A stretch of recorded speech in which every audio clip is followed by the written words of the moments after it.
Sa pagkakataong ito, ang pag-ibig, pananampalataya ay mas lalong lalalim upang pagkakaisa, pagmamahalan sa isang pamilya ay mas lalong lumalim. At salamat po Panginoon sa pagkakataong ito dahil ang puso't isipan namin ay handa na makinig sa iyong mga salita. Sabayan niyo po sa maikling panalangin.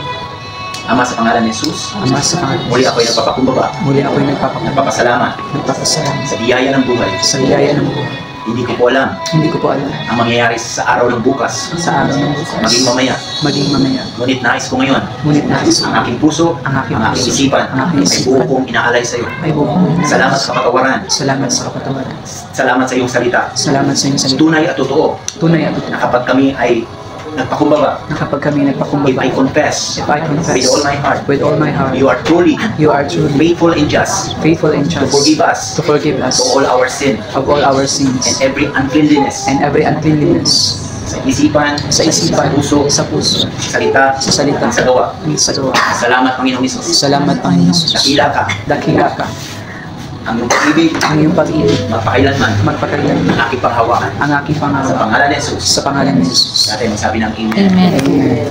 Mabuhay sa mundong ito, na kay Kristo, mamatay sa mundong ito ay makinabang bakit. Dahil sa kabilang buhay, walang hanggang buhay po yun. Amen. Amen. So, yun ay eternity. 98 years old, wow, it is the grace of the Lord.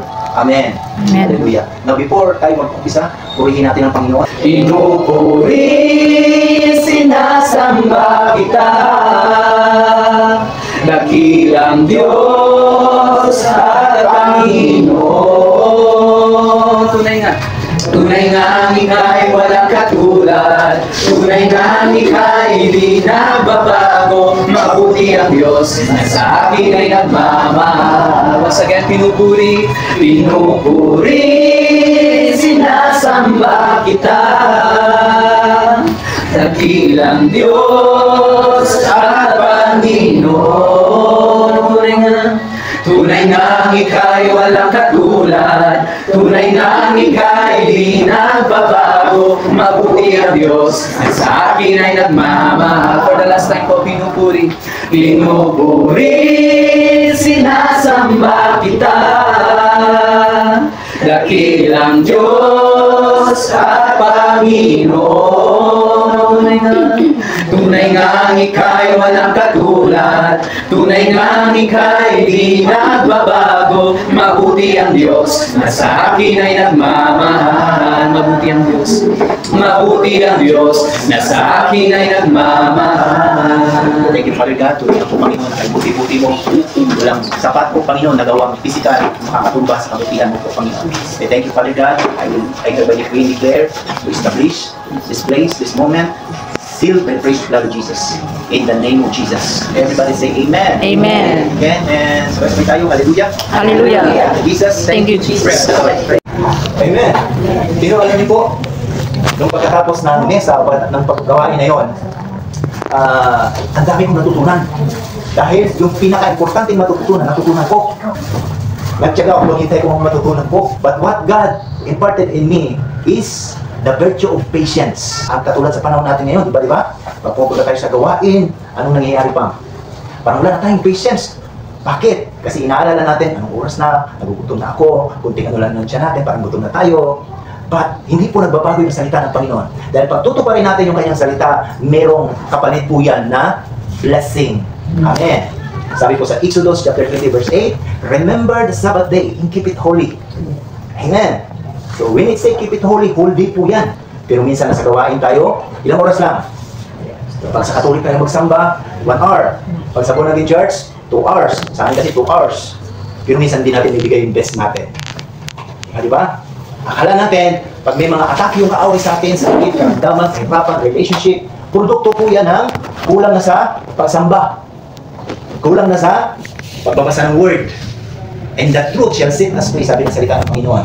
Amen. Kaya excited po bang lahat na matuto tayo, ma-impartan tayo ng kaliwanagan sa salita ng Panginoon. Ephesians 1:18, ang sabi po doon, that my people need to be enlightened. Because in the last days, Hosea 4:6, for my people will destroy for the lack of knowledge. Bakit? Because they rejected the knowledge. Amen. Kanina po nasa Jollibee ako, napansin ako ni nanay, ay, pastor, diyan ka pa pala. Ay, hinihintay pa ako doon kasi ang haba ng prosesyon. Di ba? Ang haba. Yung sasakyan namin, nandito lang sa Medya Kumi, hindi kami makalabas. May hintay ko sa akin, magkita kami doon. At nakita ako ni nanay. And what I noticed, habang naghihintay ako doon, ang mga tao nakatambay. Pero ano yung notice mo?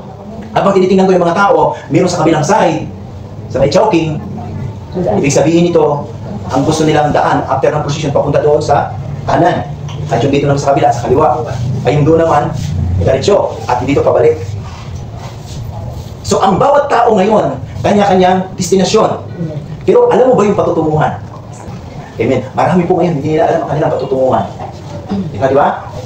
So, sabi po sa Hebrews 9:27, for it is appointed to man to die once, and after this we will face judgment. Santiago chapter 4, verse 13. Santiago 4:13-14. Makinig kayo sa akin, kayo nagsasabi, ngayon o bukas ay pupunta kami sa ganito o ganoong bayan at isang taon kaming titigil doon. Mangalakal kami at kikita ng malaki. Hindi nga ninyo alam kung ano ang mangyayari sa inyo sa araw ng bukas. Ang buhay ninyo ay parang usok lamang, sandaling lumilitaw at agad mawawala. Inhalintulad yung ating buhay na parang usok lamang. It's just like a vapor. So ganun yung buhay natin. Sabi po doon sa Santiago verse 4, napaka-busy natin. Pupunta tayo sa ganito, pupunta sa ganyan. Sa sobrang kabisihan, nakalimutan na natin na mayroon para dating pangalagaan. Sabi ko kagabi, yung pagtulog natin ngayon, choices natin yan. Pero yung pagising natin, hindi na natin choices yan. Kaya huwag kakaligtaan yung panalangin ng may malalim, maraming pasasalamat. Amen. So para laging handa po yung puso natin. Dahil paano tayo magamit ng Panginoon kung hindi yung salitang salamat, hindi natin magawa. Diba ba? First, in Salita chapter 5, verse 18, sabi ko kapon, by the grace of the Lord, and everything give thanks. Laging magpasalamat. Amen. Sino nagpasalamat na nakarating kayo dito? Yung pag-upo din ng salamat. Meron po sa dati po sa gawain namin, siguro may sira na po itong upuan. Ito, na may crack na. Yung pag-upo niya, napusdak po siya. Kaya every time na uupo siya, kinicheck niya muna. So hindi natin alam yung posibleng mangyari. Anytime can happen.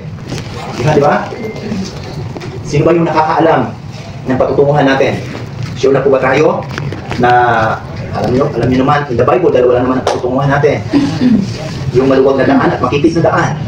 Sino ang gusto sa maluwag na daan? Hindi ba sa inyo? Ayaw na. Alam na. Di ba? Kasi sumakitid ang maluwag na daan, maluwag nga, masaya. Pero ang dulo pala ano na ay kahamakan. Pero dito sa makitid na daan, makitid, dahil alam mo ang katotohanan, ang dulo niyon, buhay na walang hanggan. Yun po yung pinaka-importante sa lahat. At importante, we must be prepared. At hindi lang tayo prepared. Dahil nilagay tayo ng Panginoon sa mundong ito, hindi lang to save. Di ba? Parang minsan nagiging escape route natin yung mundong ito. Pag dumaranas tayo ng kahirapan, ng mga pagsubok, Lord, kunin mo na ako, Lord. Abang mali. Yung Diyos natin na buhay, alam lahat ang nangyayari sa atin. Sabi sa Biblia, yung pag-upo natin at pagtayo, Psalms 139, ay alam ng Panginoon. Amen. Sa gabi, ang kanyang mga mata ay buwan. Sa araw, ang kanyang mga mata ay araw. Walang may tatalo sa kanya. So yung inuupuan niyo po yan, hindi po yan aksidente. That one day, this message will remind us. Amen. Upang maging baon natin, dahil sa mundong ito, habang tayo nabubuhay, hanggang merong due date, hanggang merong bayarin, ayan, tuloy ang buhay. Amen. Hindi pwedeng sumuko. Diba? I know, I believe. After po ng Thursday po, diba? Thursday, si nanay, ihabis na sa huling hantungan. Sure po ako, napakadalam na yung ganitong pagtitipon. Kaya, i-greet niyo po yung bawat isang, maalala niyo, magkakamag-anak, magkakaibigan, it is an opportunity. Sabi po sa awit, 107 verse 17, sabi dito, may mga nagkasakit dahil sa kanilang likong pamumuhay. Dahil sa pagsuway, ang dinanas nila ay kahirapan. Ano daw po? Mayroong nagkakasakit dahil sa likong pamumuhay. So, ang dahilan ng karamdaman ng sakit, ang sakit po yan, hindi lang po physical ha, ang tinutukoy yan. Ano yan? Sakit sa pera. Sakit saan? Physical. Amen. So, kaya nga sabi ng Panginoon, you cannot serve God between God and mammon, between God and money. Diba? Nung tayo, humihiling tayo sa Panginoon, Panginoon, bigyan mo kami ng ganito. Lord, gusto ng trabaho. Gusto ng negosyo. Dahil sa abundance ng grace ng Panginoon, ibinigay sa atin. Dahil tayo humihingi. Diba? Nung nagkatrabaho na, nagkaroon ng negosyo, ayan na. Marami nang binigay sa Panginoon, marami nang binigay si Lord. Wala nang oras kay Lord. Totoo hindi. Diba? So, minsan, yung blessing, nagiging curses siya. Bakit? Hindi na kasi siya yung priority. Diba? Pero ngayon, ang mga mensahe nito ay magtatatak sa ating puso't isipan. Importante sa lahat ang kanyang salita. Bakit kanyo? Hallelujah. Sabi sa 19, sa ganung lagay, sila ay tumawag kay Yahweh. Tinulungan sila sa kahirapan, sila ay tinubos. Kung nagbalik loob sila sa Panginoon, tinulungan sila ng Panginoon. At ito yung sinabi ng Panginoon. Sa salita lamang na kanyang patid, sila ay gumaling. Uy. At naligtas sila sa kapahamakan, sana ay darating. Ano po sabi pa? Sa pamamagitan ng kanyang salita, sila ay gumaling at umunlad ang kanilang pamumuhay. So ano pong foundation sa salita? Mga Kawikaan chapter 4 verse 22 and 25. Pagkat itong kaalaman ay daan ng buhay, nagbibigay kalusugat kagalingan ng katawan. Ang puso mo ingatang mabuti at alagaan, pagkat iyan ang siyang bukal ng buhay mong tinataglay.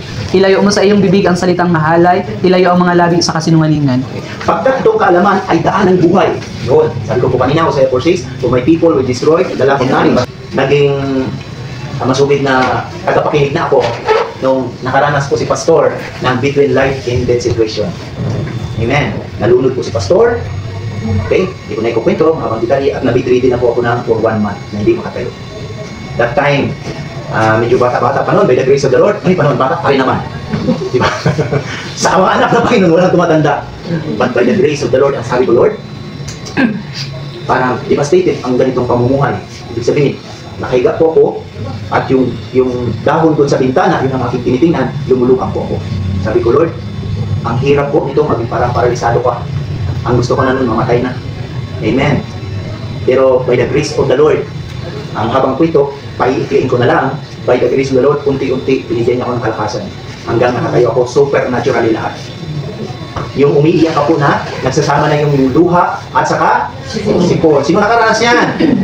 Huwag na kayong magsinungaling. Lahat kayo nakaranas na yan. So lahat po tayo dumaranas sa mga pagsubok, kabiguan. Okay lang po yan. Kasi preparation pala ng Panginoon yan for a greater things. Wala pong victory kung walang trials. There is no trials. Walang trial buhin. There is no trials. Walang tunay na mensahe ng Panginoon na maunawaan natin kung hindi ka makakaroon sa mga mess up ng buhay. Amen. So that's why, lagi kong ina-advise, if there is a challenge, embrace natin yan. At kung maaari, sasabihin natin, salamat po Panginoon. Dahil opportunity ko to receive a blessing. Amen. Sino nakakaalala sa buhay ni Job? Amen. Si Job po, grabe yung naranasan niya. Diba? But the moment nung nanalangin siya, at ang ipinanalangin niya ay yung mga nag-persecute sa kanya, yung tatlo niyang kaibigan, yun yung moment na na-receive niya yung kanyang tunay na pagpapala, double blessing. Kaya when there is challenges, embrace niyo po yan. At sasabihin, Lord, salamat. At excited po ako, Panginoon. Amen. And before I end up, in the grace of the Lord, I will leave you sa isang istorya na maghahatid sa atin at mapapaisip tayo na napakahalaga ng ating buhay. Amen. Dahil nilagay tayo sa mundong ito ng Panginoon, hindi lang to save, but to be fruitful and multiply. Sa paanong paraan? Because we are here in this world not only to save, but to save others. Amen.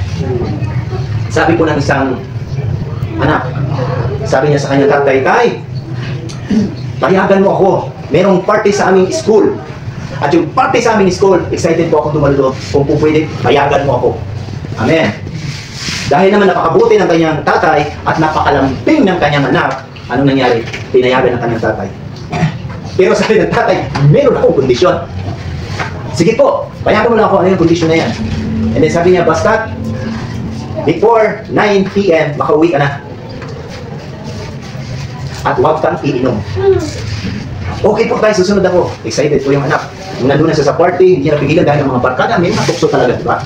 Tikim lang, kunti lang ganito. Ito naman si Tikim.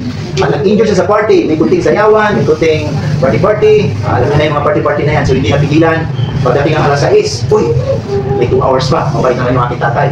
Pagdating ng alas 7, uy, may 2 oras pa. Mabait naman yung aking tatay. Pagdating ng alas 8, may 1 oras pa. Okay lang yan, mabait naman yung aking tatay. Dahil nag-enjoy sa party, pagdating ng alas 9, ayan na. Ano sabi niya? Mabait naman yung aking tatay. Okay.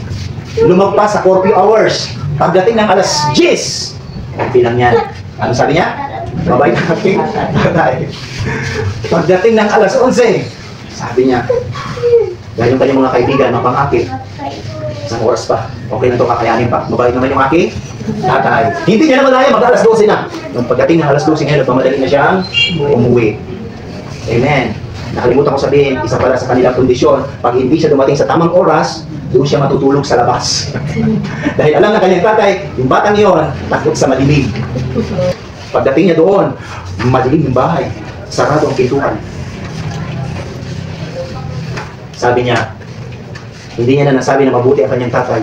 Ang sabi niya na ngayon, kasalanan ko. Kaya ngayon ako ay matutulog dito sa labas. Habang natutulog siya, madilim pa. Habang natutulog siya ng madilim, umiiyak siya kasi hindi siya sanay. But by the grace of the Lord, habang umiiyak siya, biglang lumiwanag. Nung lumiwanag, nakita niya isang postura ng tao. Sabi niya, sino ito?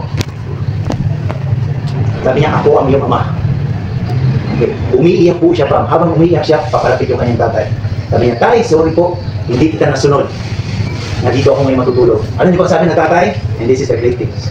Sabi niya, nak, totoo, dahil sa pagsuway mo, kailangan dito ka talaga matulog. Dahil ito yung pag-usapan natin. Pero wala tayong pinag-usapan, hindi kita pwedeng samahan. Kaya ang ginawa ng tatay, may daladala ng banig, may daladala ng unan, at magkasama silang nagkulog. Amen! Palakpakan natin ang Diyos ng buhay. Tayo po, marami tayong pagsuway pa. Pero minsan sa ating pagsuway, nakakaranas tayo ng mga pagsubok. Tama, mali. At minsan itong masakit, sinisisi natin yung sa taas. Minsan nasabi natin, Panginoon, parang hindi mo na ako mahal. I tell you, kung hindi tayo mahal ng Panginoon, wala ka dyan sa kinaupuan mo. Wala ka nakain ka rin na. Lahat tayo mahal ng Panginoon. Amen. And I want you to impart a message about love. Kasi pwedeng talented ka, but kulang ng pag-ibig, useless po yan. Amen. Aanoyin natin ang galing, husay, kung bagsak yung ating character. Sabi sa 2 Corinthians chapter 5 verse 17, kailangan tayong maging bagong creation. The old has gone, in the new has come. Ano po yung bagong creation na yan? Yung dating ikaw na magagalitin, dapat ngayon, hindi na magagalitin. Yung dating matampuhin, ngayon hindi na matatampuhin. Diba? Bakit po? Kasi po, pag nanatili yung galit at puot, sakit po yan, totoo yan. So marami tayong nakakaligtan sa mundong ito na nag-uugat ng kamatayan. Kaya ano sabi sa Biblia? Sa salita ng Panginoon, maraming lumalakad sa mundong ito, in yet, their soul are captivated, going to eternal damnation, which is in hell. Amen. So ngayon, baguhin natin yung ating puso. Amen. Magpakorek tayo sa Panginoon. Sabi sa Matthew chapter 5, blessed are those who are persecuted. Uy, blessed pala. Pag pinipersecute ako, sabihin niyo, Lord, blessed pala ako po, Panginoon. Pag minarinig ka mga maling paratang, at sasabihin mo, Lord, salamat po, Panginoon. Huwag tayo magalit. Kasi sabi ng Panginoon, you are blessed. Amen. Blessed are those who are poor in spirit, yung mayroong pagpapakumbaba. Basahin niyo po yung Matthew chapter 5. The Beatitudes. Pastor, wala na akong galit. Tanggal na po, Pastor. Nirenounce ko na. Hinihingi ko na ng tawad. Pero Pastor, pag nandyan siya, hindi ko siya papansinin. Pinatawad na nga. Pero ano nangyari? Nandito pala sa loob. Diba? Huwag kayong mag-alala kahit si Pastor, naranasan ko yan. Alam mo, ginamit ng ating kaaway, yung malalapit sa atin, pwedeng asawa mo, kaibigan mo, kapatid mo, hindi naman gagamit si Satan ng yung taganaran hindi mo kakilala, kundi yung malapit sa iyo. Tama, mali.